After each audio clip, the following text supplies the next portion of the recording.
Hi, everybody. Welcome to the Steve Kenyon Podcast. I'm Steve Kenyon. As we head into the weekend, I've been hoping I could put this show together for a long time. The six-time world champion, number one all-time money winner in the bareback riding, Kaycee Feild joins us in just a moment. We'll talk about his life, his career, his recent return to competition, at least for a couple of months in 2025 at the American Rodeo, a rodeo that he has won 3 times. We'll get into all of that coming up. And we want to say thank you to the people that are our partners, our business partners, our sponsors, Rodeo Life Magazine, everything rodeo since 1961. M2 Ranch Jerky. You can now buy M2 Ranch Jerky on Amazon, or you can log on to m2-ranch.com. Thank you to Equinity. It's all about the horse. TeamEquinity.com. To the Justin Boot Company, the Standard of the West since 1879, the Grandview at Las Vegas, place we stayed during the Wrangler National Finals Rodeo. Wrangler, the official Western Wear Pro Rodeo. Long live Cowboys. To Resistol, the proud sponsors of the Resistol Rookie of the Year Award, the Gooding Pro Rodeo in Gooding, Idaho, to Next Gen Rodeo, and to the Cowboy Channel. And this weekend on the Cowboy Channel, you can enjoy action both from the National Western Stock Show and Rodeo and from the Fort Worth Stock Show and Rodeo in Fort Worth, Texas. Our featured interview coming up in just a moment, presented by Classic Equine. Play to win. We are Classic Equine, and by Classic Ropes, success is in your hand. We are getting ready to share with you an interview with a man who just came out of retirement, at least briefly. Kaycee Feild did pretty well at the American event that took place at the South Point Hotel and Casino in Las Vegas. The West Regional Contender Finals. Advanced on to compete at Globe Life Field April 11th and 12th for a chance to win $1 million. We'll talk to Kaycee about it coming up right after this on the Steve Kenyon Podcast. There's no pretending to being a cowboy. Either you are or you aren't. Which is why everything we do as a company improves or preserves this way of life. The romance, the honesty, the toughness, the craft. More cowboys, please. America could use them. Resistol. We live it every day. Hey y'all, this is Cody Johnson. When I was starting out in music, most every radio station and venue I went to told me no. At that point, you got 2 options: tuck tail and quit, or buckle down and fight. Well, I'm a fighter, not a quitter. And that's why I wear Wrangler jeans and shirts. Their toughness and style are legendary. They're an iconic symbol of the West, and there's no quit in them either. Life's not about the destination, it's about the journey. And if I'm going to enjoy the ride, I'm riding in Wrangler. Wrangler, long live Cowboys. One of the great thrills that I have enjoyed in my life in the world of professional rodeo is the people I've had a chance to get to know, the friends I've had a chance to make. It is shocking to me that I can go through my phone and go through the phone numbers I've got in there and find some of the names that I find. And one of those names is the name of Kaycee Feild, who is the GOAT. 6-time world champion, bareback rider, $3.5 million in his career. You know all the stats. And he came back at least for a couple of months the other day, competing at the American. Kaycee Feild, welcome. It's nice to have you. Thank you for your time, as always. Like I say, I just appreciate you giving me a few minutes. Tell me about coming back and competing at the American. What was that like? Heck yeah, it was a blast, honestly. I had a lot of nerves, I'm not going to lie, coming over. I drove and coming down I-15 from Utah into Vegas. You come over the hill, and the memories I have getting those same butterflies, like going to the NFR, I kind of had some pretty good excitement going at when we come over the hill, and then it kind of became real at that moment. Like, holy crap, here I go again. And then getting there and the people that were there and the horses that I drew, it was perfect. I had a blast. Would have liked to won first, obviously, but at the same time moved on to the American and had a blast doing it. So can't complain at all. And then, I since retirement, I've been doing a little TV stuff, and our TV crew, our broadcast team, Stetson and Luke and myself, we all qualified, and it was just kind of maybe a joke between me and Luke, down there during the NFR, and then it kind of become real. So it was pretty fun to have all three of us qualify into the American there. So it was a special weekend. I interviewed you on TV the other day, and I said, what were you guys talking about during the commercial breaks on the Teton Ridge pre-show during the National Finals Rodeo? Because Stetson came back, and he rode great. He's riding great. I didn't think Luke Branquinho was ever going to run a steer again, to be honest, other than maybe in the practice pen or showing somebody how to do it at a school. And here you come back, and all three of you move on and get to compete now for $1 million at Globe Life Field. An experience you've had, by the way, before. You've won the American 3 times. But, I mean, that had to be, knowing the three of you guys a little bit, that had to be kind of a fun conversation in the middle of all the stuff you were doing on television last month at the NFR. It really was a blast. Luke surprised me too, I'm not gonna lie. And not that his talent, I knew he's going to do good for sure, but coming out and practicing, then going to the American. So I was proud of him for doing it. That was amazing. But I don't really remember Luke I remember Luke at the NFR, like saying, everybody here is an American but me, maybe it's my turn, or, kind of stuff like that. But other than that, that was about it. Was JB Mooney on the Teton Ridge pre-show with you guys? Yeah, but he was at a different location, and so we would kind of jump back and forth with him. Yeah, JB was the very first American bull riding champion, and I know the doctors have told him, don't do it again, but would it surprise anybody? Seriously, would it surprise? I think no, I'm pretty sure JB's pretty content. I think he's happy with life and what he's got going on right now. I don't know though. You never know. A year ago, I wasn't going to do it again. Wasn't going to ride again. So who knows? So was there one spark? Was there one moment? You told me on TV the other day that you really love, how did you put it? The process of getting ready to compete. You really enjoyed that, of getting ready for the National Finals Rodeo. If you missed it, the American West Regional Contender Tournament finals were at the South Point Hotel and Casino the, second weekend or first weekend of January. Kaycee finishes one of the top 5. He advances on to the American now, and a chance to win it again. But you told me on TV that, like I say, I forget how you worded it exactly. You really enjoyed the process of getting ready for the NFR, and it was like that. So I guess 2-part question. Number 1, how'd you get ready? And number 2, was there one moment or spark or one day when you woke up and said, the hell with it, I'm going to do this? How did you handle it? I don't know. There's talk about going rodeoing with my nephew. There was, Steph wanted me to go to the American last year. Going to the NFR, seeing them bucking horses. I've had a few dreams, and then, a friend of my dad's, an older man, an older gentleman. I told him about my dream, and he's like, man, Kaycee, I've been having those same dreams too. And it was just kind of like, well, and then I just started thinking more about it, and then sitting in the stands at the NFR, I love that, but it was like, man, I'm still in good shape. I can still do this. But then talk to my family and business and stuff at home. It's not realistic. I can't go hit the road again right now for sure.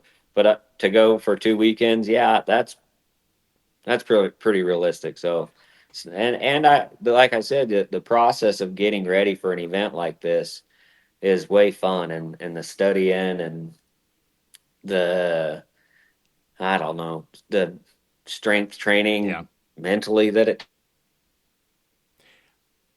I remember 2014 when the American first started, and Randy Bernard had this vision at a time, and I shouldn't say this because I'm probably not going to get the words exactly right, of creating this opportunity of the average Joes versus the superstars. And part of what he did in his vision, if you remember the very first year of the American, we brought back a lot of guys to compete. I think, if I remember right, the bareback riding was the only event where somebody who had retired didn't come back.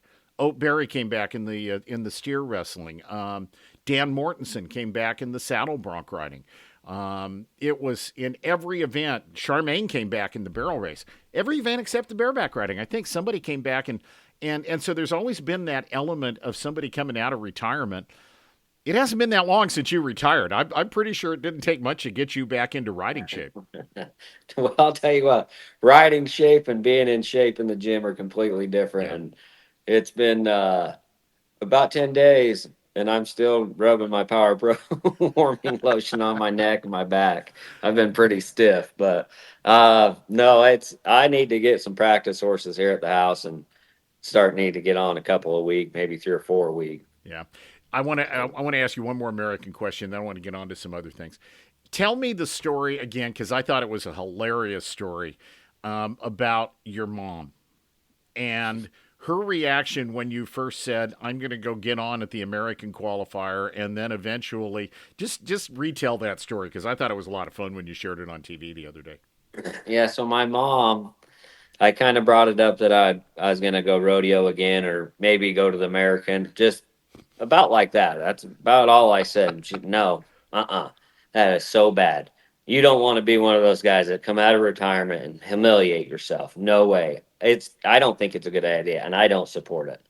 And I was like, whoa, all right. And my stepdad, Brennan, he just kind of chuckled. He's like, don't worry about that. She doesn't mean that. Whatever. And laughed it off. And then she followed me home. Oh, I don't know, around Christmas time or something.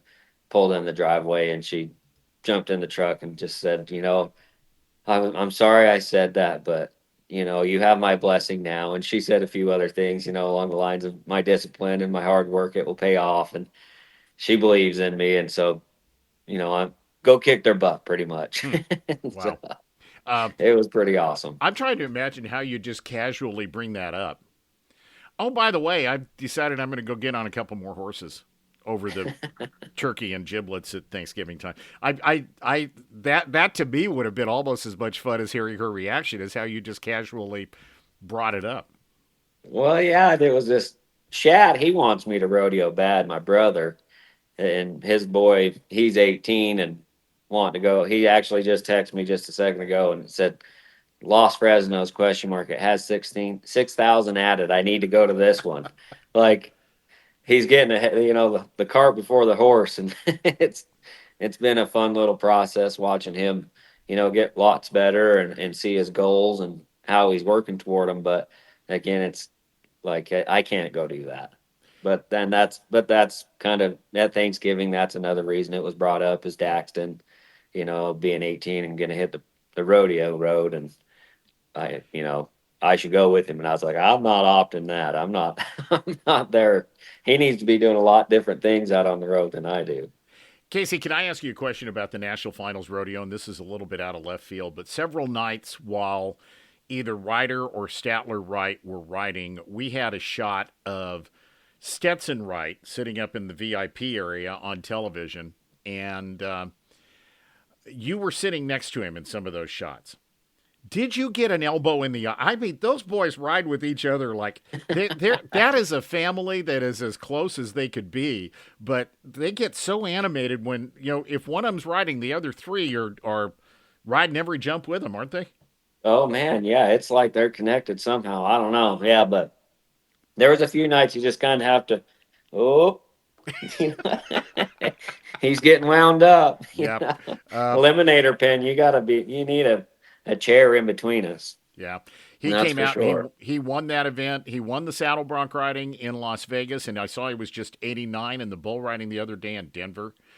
Where's he going to end up on the list of greatest of all time? It's too early probably to tell, but he's got a chance to have his name right up there at the top of that roster, I think. Oh, in my opinion, he'll be number one. How young he is and his desire to win, and being with him in Vegas those 10 days. Um, I remember being, 22, 23 years old and understanding my capabilities. I had been to the NFR a couple of times. My goals were lining up. I was achieving them. But to dream it and believe it and understand it is completely to a different level. And Stetson has been at that level for a long time. And when you can slow it down like he has from as long as he's had off, that's an unbelievable task Yeah. to do, and the focus that it takes. And I injuries, will come. It just depends on how bad. Hopefully, they're never too bad. But the bull riding, it's a, it has those moments where there's career ending injuries like JB and his neck, so they're realistic. But right now, he's one of the greats of all time. But he will continue to be a very dominant rough stock cowboy in bronc riding and bull riding for years to come. Ty Murray was the king of the Cowboys, and I remember him telling me when Trevor Brazil came along, Trevor can win as many all around titles as he wants to win. I think the same thing applies to Stetson. I think he can win as many titles as he wants to win as long as he stays healthy. Yep, I totally agree. Um, and he's a special guy. I'll Yeah, just say that. yeah. He's just he's one of those people that's a once in a lifetime human being. Yeah. You Let me ask you, I don't know if anybody's ever put it to you this bluntly or not, Kaycee, but how come you were so darn good at what you did? boy, uh, life experiences and being surrounded with champions and my mom and dad, my wife, um, everybody that's a part of my life believed in me. But I definitely, um, that's hard to say. But I was very fortunate, very blessed with the injuries that I had, even to come back and continue to win. I had God was on my side a lot of the way. But still, when it come to hard work and discipline and getting to the gym and then understanding my body throughout the season, I credit a lot of my success to the knowledge that I have on how to take care of my body. How how far, this might be Steve's dumb question to the interview, but I'm going to ask it. How far can raw talent carry you? I'm going to say not just in sports, but in any event or in any. I don't care if it's any discipline in life. I don't care if it's rodeo. I don't care if it's football, basketball, whatever. There's no question that you had the raw talent. We all saw that immediately. I remember back in the day in 2009 and 2010 when your introduction from rodeo announcers frequently had something to do with here's Louis Fields' boy. And Yeah. then all of a sudden you started winning world titles and it's changed to here's the world champion. We never forgot Louis, but um, Hey, that was a goal. yeah, I didn't was want it? to be little Louie's little boy. Like I don't ever want to take that for granted. But you know, I had big goals, and and my dad believed in me. He would rather have it called the other way too. But Yeah. I wanted it to get to a point that I was six world time, and he only had five. And like, you know, when I think of my dad, and if he was still here, or even joke around that he is here, like, I've got six world titles, Dad. Like, Yeah. gotcha. You, But you, that it's you didn't see '07 and '08 though, Steve. Those were pretty rough bareback years. well, you gotta, I mean, everybody's got to improve and everybody's got to get better. But I guess the thought was the reason I started that question the way I did, and then I let myself get sidetracked. Hmm. You have the talent, you have the physical ability. But in rodeo, as much as any sport, at some point, you have to master this up here, don't you? Yeah, it's You've got it's to eighty learn percent not mental. just how to ride. You got to learn not just how to do your job for 8 seconds in the arena, but you got to handle all the other stuff. Yeah, it's 80% mental. It really is. It's there's things that affect your riding, affect your score, but you can't let it affect your riding, if that makes sense. Mm-hmm. There's a lot of things, bareback ride and rodeo is a young man's sport, they say. But it's not just body either. It's a mind thing as well. Once you've been in the sport and you learn how things operate and you think that you're smarter than a lot of people and you might understand things because you've seen it all from, different cultures working in different places, but you start to waste energy on things that will not make your score better. And so there was a period of time there with the ERA, and then the next year coming back to the PRCA, where those things I thought I needed to be a part of things that, of the rodeo world that had nothing to do with my ultimate goals of being a world champion. And somehow I let those things affect Yeah. who I was to where it affected my riding. So there's a lot of ways that you can get distracted in rodeo, and it always seems, there's injuries, there's distractions, there's um, things that just make it a difficult living. And so to show up and be perfect for 8 seconds, a lot of those things outside of the arena have to line up and be happening, working pretty in line and perfectly. Kaycee, I told you this before we started. I really sincerely believe that you had, within the PRCA especially, two careers. There was Kaycee Feild, 2011 through 2014 world champion every year. There was that time in the middle of the 2000 and the decade of 2011 to 2020 or 2010 to 2019, however that grows, when your dad was going through cancer and the ERA year, and the ERA, I think, probably looked like it was perfect for you because of the issues that you were going through with your father.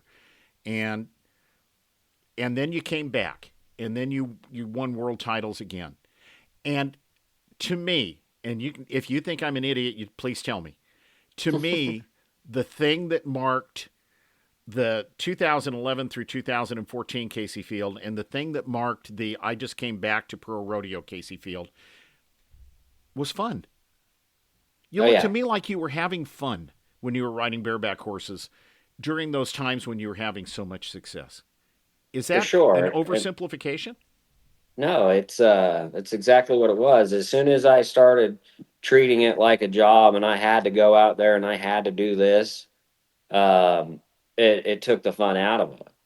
It's a very fun living. It's a very fun atmosphere. The camaraderie between everybody at the rodeo is amazing. It's fun to have friends that want to see you do good and pull for you. And that's something that I didn't really understand when I was winning, when I was real young and life was happening fast. I was Mm-hmm. going overseas and started a family, and there was things that were very life impacting that were going on in my life. And then losing my dad, and then that little spat right there, and then when I come back and you say I was having fun, well, I was.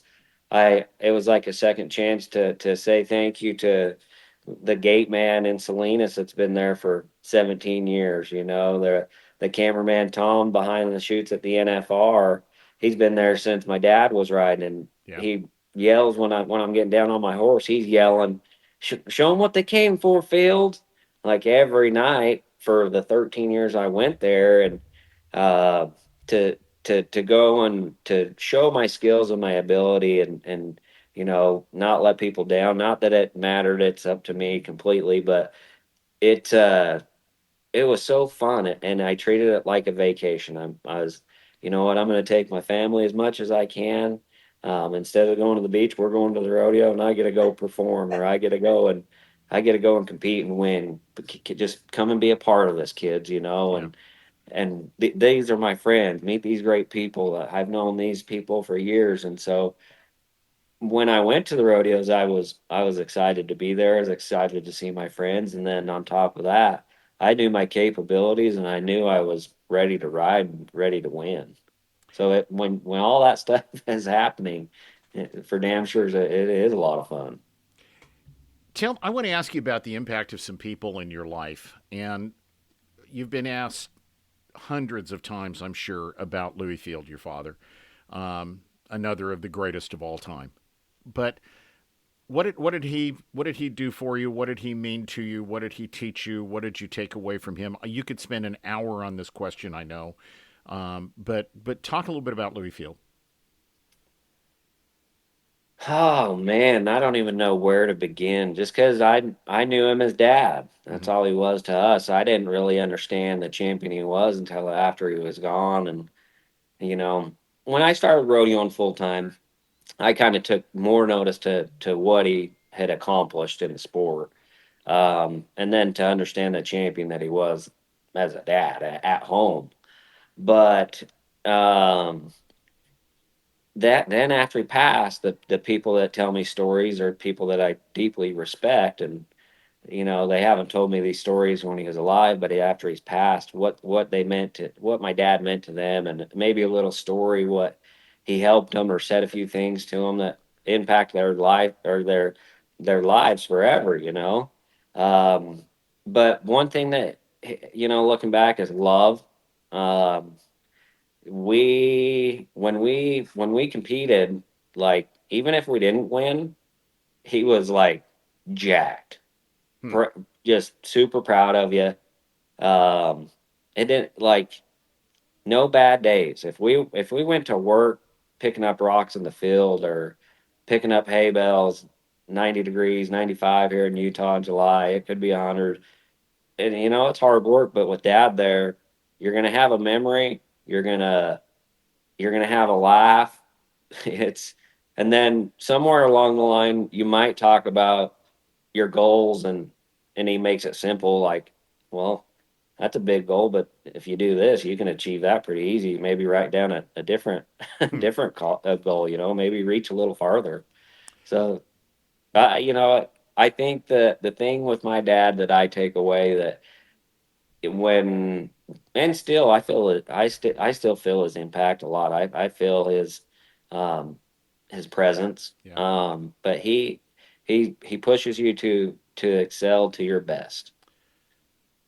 You get asked a lot about Louie. You probably don't get asked near enough about Veronica. Talk about your mom and what she meant to you, and what she Yeah, has meant to you, and she continues she's to a mean to you. she's an amazing lady. She's a very outgoing. Um, her thing is you can't say can't, and another just a loving human being and believes in you. Um, doesn't have a strange friend anywhere. She's saying hello and making friendships everywhere she goes, and she's a traveler, so she's got friends everywhere she Hmm. goes, and she's full of life and an amazing grandma. I'm so happy that my kids are blessed enough to have a grandma like her, and the influence that she has on our kids is something amazing as well. I want to ask you about a couple other people. Stephanie and the kids. What Oh, have they're they? amazing. Yeah. I mean, I again, you can talk for an hour about. I just think you married way out of your pay grade with her. She's something special. Yeah, she's amazing. She's a hard worker, and um she's you know when I got married, it was life just accelerated. Life just got so much better.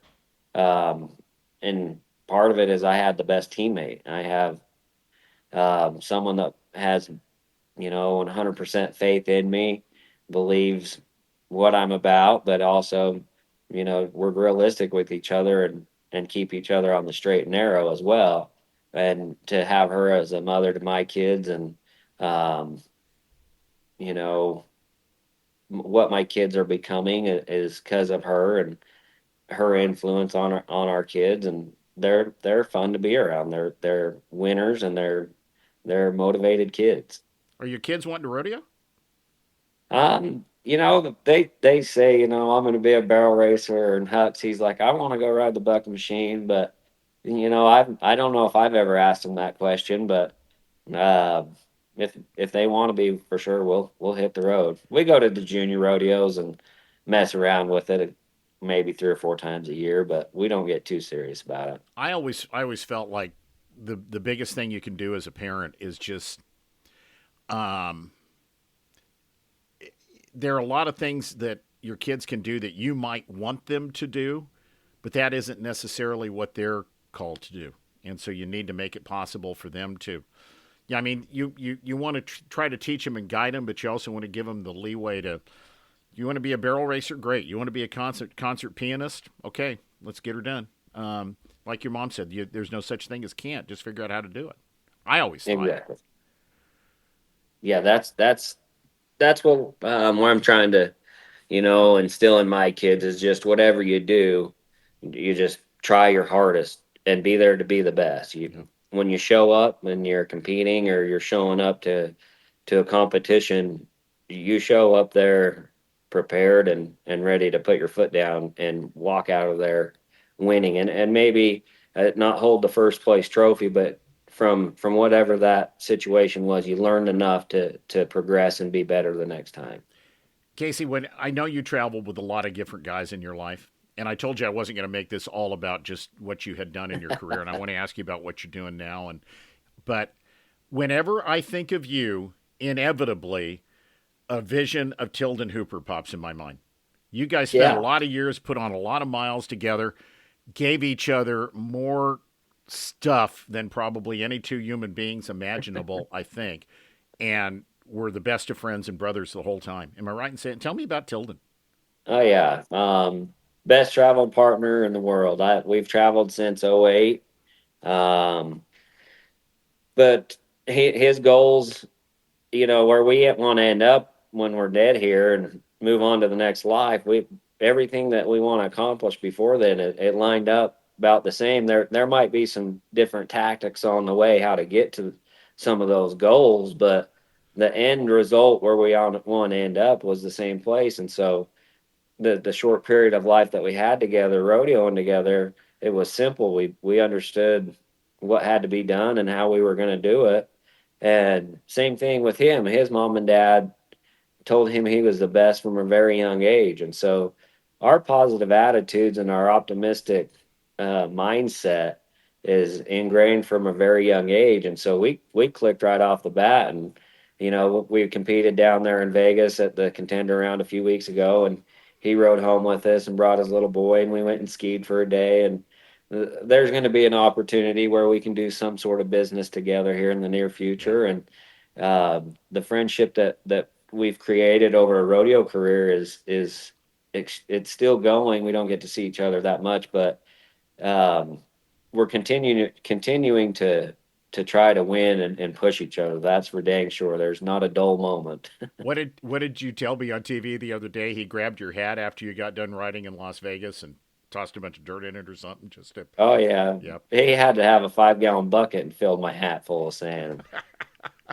Yeah, there's always something going on for sure, but but too, it gets monotonous. You get in the car and you drive 75,000 miles a year and you're flying 40,000. The airports get boring, and if you're not making fun of every situation that you possibly can, it's going to get real boring and it's going to be hard to win. Yeah. And if anybody is capable of making fun of every single situation, I think it's Tilden Hooper.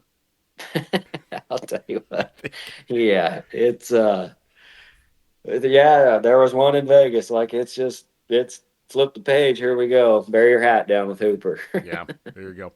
Kaycee, there are two things that you've taught me in life, and I don't even know if you know this, but every time I've ever interviewed you, and this is going back now 15 years, you talk at some point, and I want folks who are watching this or listening to it to think about what you're about to say, if you say what I think you're about to say, um, about goals and about writing goals down.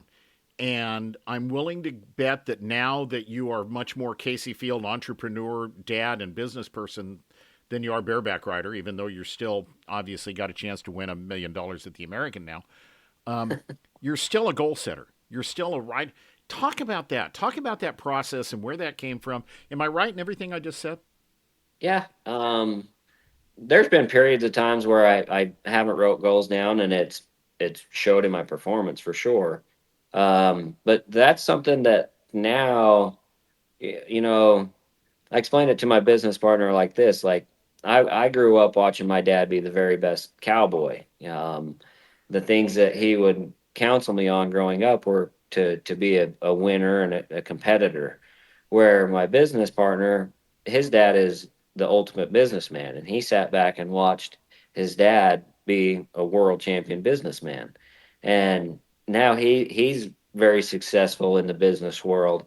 And I was telling him that, like, hey Thomas, like there's things that you got to dumb down. Like me, you got to explain like what a latigo is, or when it comes to this stuff in business. And so writing goals down nowadays, it takes a lot more thought. Where you know riding bucking horses, it was a dream, and I'd wake up in the morning and I could write it down, or I'd be training and go write it down right next to my goals, or I seen this in my ride and I could write that down. Where business, it takes a mistake for me to write down a goal. Hmm. But it's just like where I'm at right now. It's just a different discipline. It's no different than bareback riding. I have to write my goals down, and I have to go through the process of learning and educating myself to be able to win. And it's it's a different discipline. It's a different mindset, but at the same time, you got to write down goals, and you got to dream big to accomplish big. And so, right now is I'm feeling pretty confident about 2025 and business and the goals that I have written down, and what I'm expecting of myself. Tell me about your businesses, Kaycee. So Power Pro is one I'm passionate about. We've had that company now since 2018. We just came out with a horse product that we are getting great testimonials about. Um, it's amazing. It's a great product. I could go on and on just about that. But and then I have a company, War Bonnet Cowboy Hats, with my brother. He mainly operates it and runs everything there. I don't help a whole lot other than just with connections, like getting into shows or sponsors and things like that. And then I have a new venture, Payment Cowboys. It's a pretty much just a payment architect business. So any sort of payments online, um, high risk, anything like that, we can we can handle those processes, and usually beat everybody's rates on that. And on the back end of that, we started Cowboy Charities, and so 5% of all profits made off of Payment Cowboys will go toward Cowboy Charities. And so, in this business, especially on the technical side of the payment world, everything is going online, and so um, the compliances that you have to meet to handle people's money and hold money and pay people are getting very strict. Yeah. And we have most of all of our technology is the newest stuff, and it's compliant with the FIDC. So it's a fun business, and it's all relationships as well. And so I've started another thing off of, it's still Payment Cowboys, but it's called Western Athletes. And so I'm trying to create an ambassador program to where a rodeo athlete.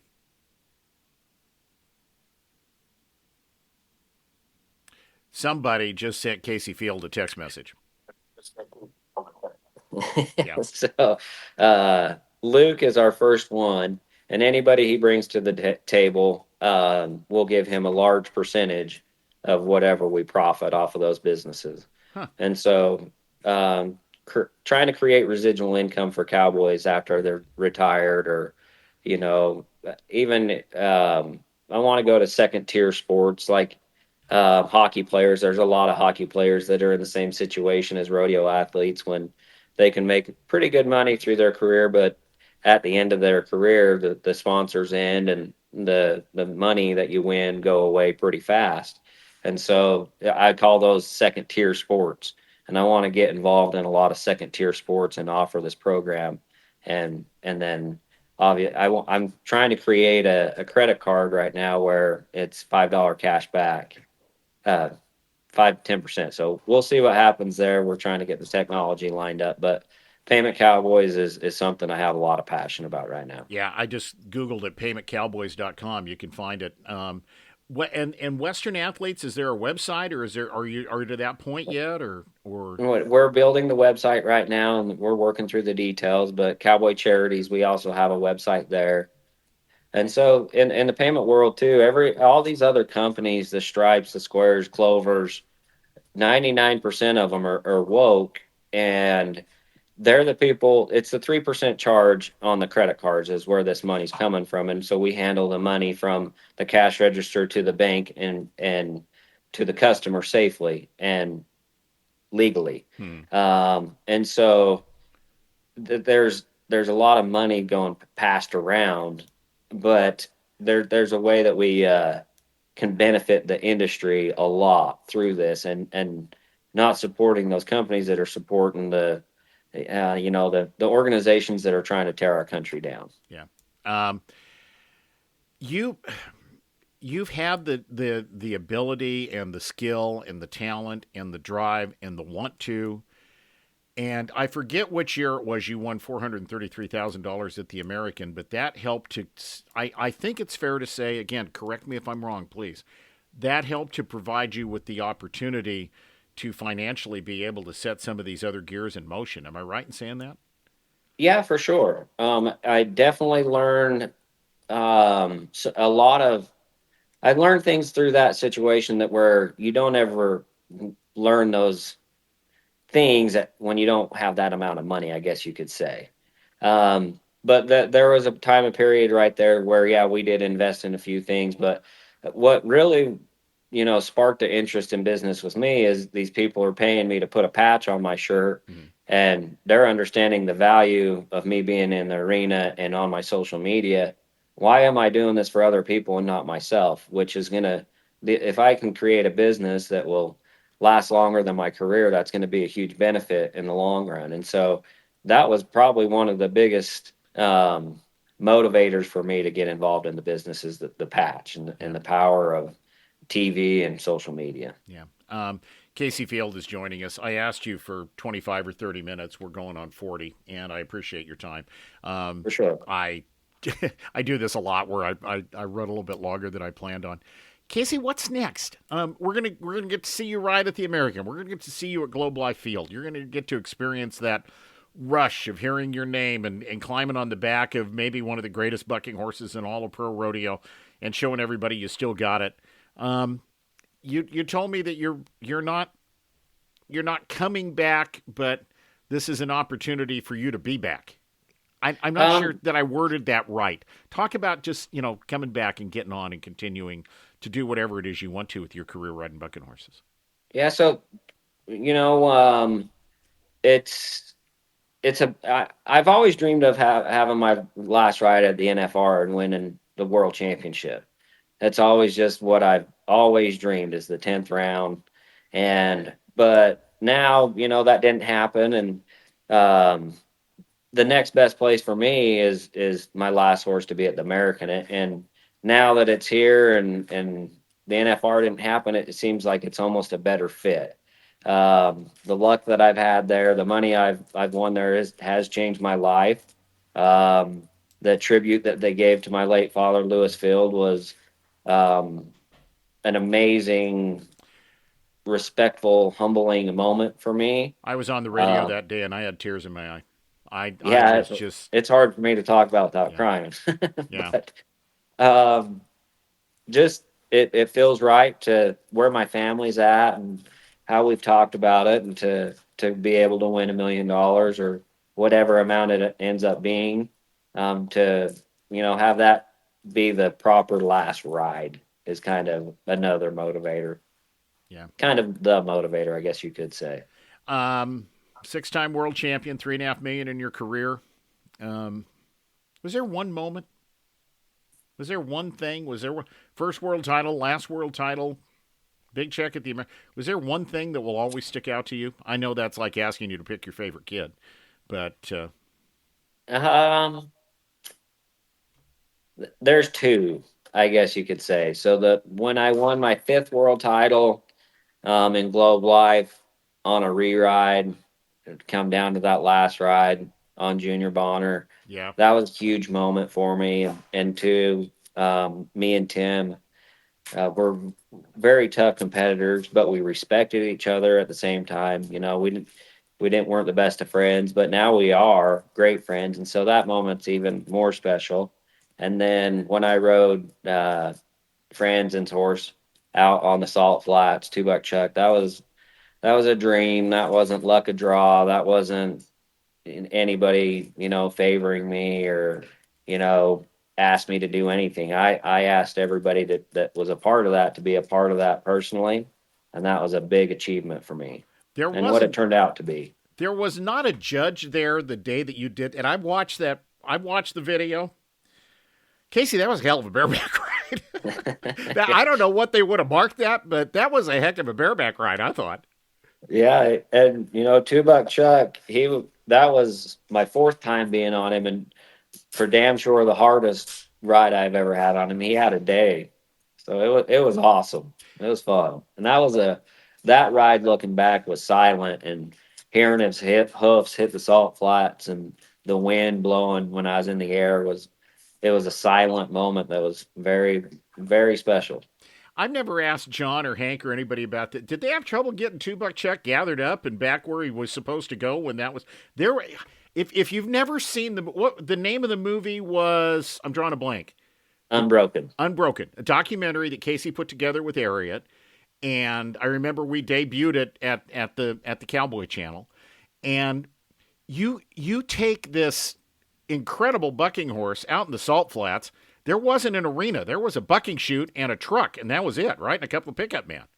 Yeah. We unloaded and put the bucking chute on the ground, bucked him, and we're back in the truck in about 30 minutes. Really? So, got the shot and rocked and rolled. It was pretty fun. But he come right back in. John Franzen had his barn buddy, hauled him down with him. He just come off a mare, so he's pretty ornery. And when I rode, John was on him picking up and went out there to him, and he didn't really take the bait. So John just jumped off and started leading him. And Two Buck Chuck come and mothered right up, and we took him back through the buck and chute, took the rigging off, and in the trailer. I'll be darned. Well, yeah. It's a buck and chute and 4 panels is what it took. I'll be darned. Yeah, it was fun. If you've never seen it, find it and watch it. It's only. Heck, the movie's shorter than this interview ended up being. So go watch it, and I think you'll really enjoy it, and you'll learn a lot about Kaycee Feild. Kaycee, you have been a great champion. You've been a friend, and I can't wait to see what you get done at Globe Life Field. And thank you for your time. I genuinely appreciate you sitting down and giving me this opportunity to visit with you and hear a little bit more and learn a little bit more about your story and. Good luck. I hope you win a whole bunch of money at the American. Thanks. I will. I appreciate that, Steve, and it's always a pleasure to come on to your show. Thank you. Kaycee Feild joining us. Give me a couple of websites real quick for folks that want to know more about your businesses and stuff. Talk about Power Pro. I mentioned the Western Payments or the Cowboy. What is it? Cowboys. Payments. Yeah. But talk about where folks can find more about Power Pro, and I really want to know more about that horse product now. Yeah, so Power Pro, we've got a few human line products that work great, very popular in the rodeo world. We have our horse product that we just launched with. It's amazing. Then War Bonnet Cowboy Hats, it's warbonnetcowboyhats.com. And then Payment Cowboys. And I didn't tell you, Steve, I forgot about one. Me and Mason and my neighbor started Big Horse Roofing. So we got our first job yesterday, and we got big plans with that one as well. So I'm always busy, but Payment Cowboys and Cowboy Charities as well. Check those out. Those are Power Pro, a lot of people can use that product. But to Payment Cowboys, being a business owner, if you don't understand payments, let us know. We can save you a lot of money. There's a lot of hidden fees that I didn't know anything about that we can save you lots of money. Awesome. Good thing you decided not to unretire permanently because you don't have time. That's one of the I guess the pain points you could say. Yeah, got it. Yeah. Kaycee Feild, I appreciate it. Thank you so much for your time. Heck yeah, Steve. You have a great day. Bareback rider Kaycee Feild, who has qualified to compete again at the American. And as we said, that's a rodeo he's won 3 times. We will see what happens April the 11th and 12th. Globe Life Field, Arlington, Texas. This weekend, the American East Regional Contender Finals are taking place in Kentucky. You can go to the American Rodeo website, Facebook page, all of their social media, and get all the details. And, of course, we invite you to like and subscribe to our social media sites as well. We try to keep, especially the Facebook page, really, really busy, and hope you will join us for all of the information that we have to provide there. Thanks to Rodeo Life Magazine, to M2 Ranch Jerky, Team Equinity, to the Justin Boot Company, the Grandview at Las Vegas, to Wrangler and Resistol, the Gooding Pro Rodeo, Next Gen Rodeo, Cowboy Channel, the Classic Rope and Classic Equine, our featured interview of the week sponsors this week with Kaycee Feild. God bless everybody. I'm Steve Kenyon. This is the Steve Kenyon Podcast.